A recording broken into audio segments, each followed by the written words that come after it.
నీ కంటిలో ఉన్న దూలాన్ని తీసేసుకోమన్నాడు. ఇది చాలా చాలా చాలా అడ్డంకి. ఆత్మ సంబంధమైనటువంటి ఇల్లు కట్టుకోవడానికి ఈ దూలం, కంటిలో ఉన్నటువంటి దూలం చాలా పెద్ద అడ్డంకి.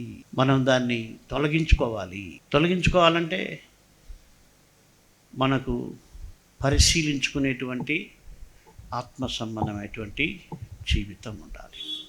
మనం ఎప్పుడు ఏం కోరుకుంటామంటే ఎదుటి వ్యక్తి సరిచేయబడాలనే మనం కోరుకుంటాం.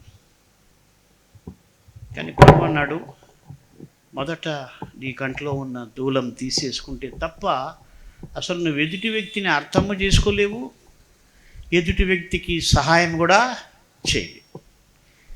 అందుకనే ప్రభు అన్నాడు, నీ కంట్లో ఉన్న దూలం తీసేసుకుంటే, భార్య కానీ భర్త కానీ, భర్తలో ఉన్న లోపం సరిచేయాలంటే భార్యలో ఏ దూలం ఉండకూడదు. భార్యలో ఉన్న లోపాన్ని భర్త సరిచేయాలనుకుంటే భర్తలో ఏ దూలం కూడా ఉండకూడదు. అప్పుడే ఆ దేవుడు ఆ జ్ఞానం ఇస్తాడు. ఏసేపు అందుకనే తన భార్యలో ఏ లోపము ఆయన చెప్పకుండా రహస్యంగా వెళ్ళిపోదాం అనుకున్నాడు. ఎందుకు వచ్చింది, దేవుడు చూసుకుంటాడులే అన్నట్టు. కాబట్టి దేవదూత ప్రత్యక్షమై, కాబట్టి మనం దేవుని పైన ఆధారపడాలి.